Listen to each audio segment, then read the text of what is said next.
Hello everyone and welcome back to Lucky Loaders 15, where I'll be giving you 3 selections for tomorrow's horse racing action.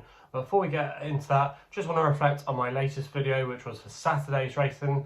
In the end, unfortunately, we just had the one winner, which was my Nap Dubai Icon at Windsor. It was very well backed in the end. That was our only good result of the day. We had a couple of close calls. We had a couple of seconds with the likes of Mod News, who was just touched off in a photo finish by my Oberon, but away from that, nothing else really to write home about. It was ultimately a disappointing day, and June has turned into a disappointing month for us. We started the month quite well, but then Royal Ascot was an absolute bloodbath, and yeah, in the end, we are slightly down, but we are still in very good profit for the year. You can check out my full profit and loss in the description box below. I update it every time I do a video, so yeah, if you want to see how we're getting on, make sure you check it in the description box below. But yeah, also as well, I should apologise for not doing much video over the last couple of weeks. I've just been really busy with work. If you've actually noticed, I'm doing a few of the postcasts now on the Racing Post as part of my new job. In the last couple of months, I was on the postcast last weekend and I actually put up 5 or 6 winners. So yeah, unfortunately I just couldn't give you guys winners, but hopefully I'll be on here a little bit more often. Probably won't be doing a video Wednesday night because I will be in the office, but yeah, away from that, I'm hoping to keep up the YouTube channel. But yeah, apologies for the lack of content recently, but like I say, I've got 3 selections for tomorrow's racing. We're going to be going to Hamilton for the first one of them, where we're going to be going with my Nap. He runs in the 3:15, and it's a horse called Ravenscraig Castle for Andrew Mullen and Ian Jardine. Currently available at 5 to 2. I'm going to recommend a 1-point win bet here. Now this horse has been holding his form pretty decent, I think, over his last couple of runs. Last time we saw him, he finished 4th in a warm handicap at Ayr in a Class 2 event when he was just touched off in the closing stages over a mile 6. I think this is a weaker race tomorrow. He is dropping down in grade. I think he also, as well, he might appreciate this 1.5-mile trip, and he might make it a real stamina test. I don't think he'll be that far from off the pace. If you actually go back through his form, he's got a lot of good form next to his name, including when he finished 3rd in the Melrose behind Valley Forge.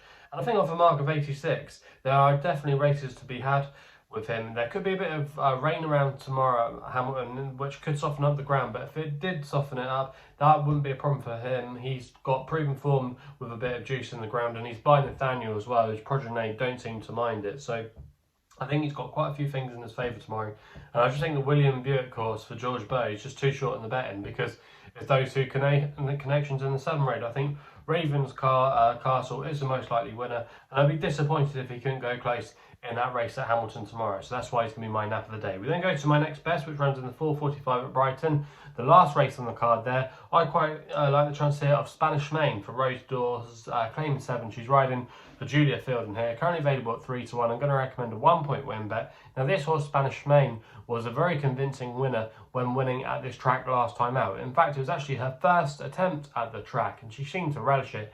It was over a mile, but she is going to be dropping back to 7 furlongs tomorrow. But if you go back through some of her recent form, it shouldn't be an issue. She's won over this trip before, and she's got a good record with Rose Dawes as well. Two wins from 5 career starts. And I think the race could just be set up for her again. I think she could be switched off towards the rear, but there's going to be plenty of pace on. And if they do go hard, I think it could suit for patient tactics. And yeah, I think at the prices at 3 to 1, I think she's a good bit of value there. So unique as a horse, has had too many chances in my book. He does return from a break, but I think he's got it all to prove, and I'm not sure if he's going to particularly like at Brighton. So yeah, that's my thoughts there. We then go to the 6 o'clock at Chepstow, where I've got a big price one for you here. Currently available at 40 to 1 at the time of recording with Bet365, who are offering 5 places. I'm going to recommend a 0.5 each way selection here, and that is Tawaafoq for Tyler Hurd claiming 3. He's riding for Adrian Wintle here.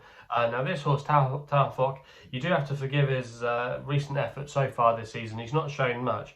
I just couldn't let him go off this price. He's now down to a very workable mark. He's down to a mark of 52, which is £4 below his last winning mark. And then Tyler Hurd claiming the £3 is definitely going to be a massive advantage. He's got a really good record over this course and distance. He's won 4 times during his career.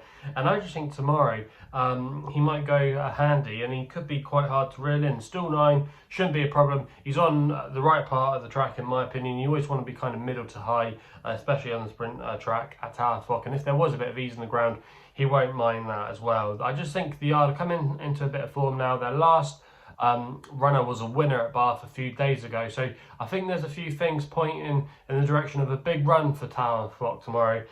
Put a line for his run last time at Bath. He was drawn on the outside. Nothing on that card was really getting into it from a high draw. So yeah, I think you can put a line there. I think tomorrow there's more things in his favour, and I'm anticipating a bold run, and that's why he's going to be my long shot of the day in the 6 o'clock at Chepstow. So they're the tips then for tomorrow's racing. Let me know in the comments below what you're going to be backing tomorrow. If you're still enjoying these videos, remember to hit the thumbs up button and subscribe here to the YouTube channel at Lucky Loaders 15.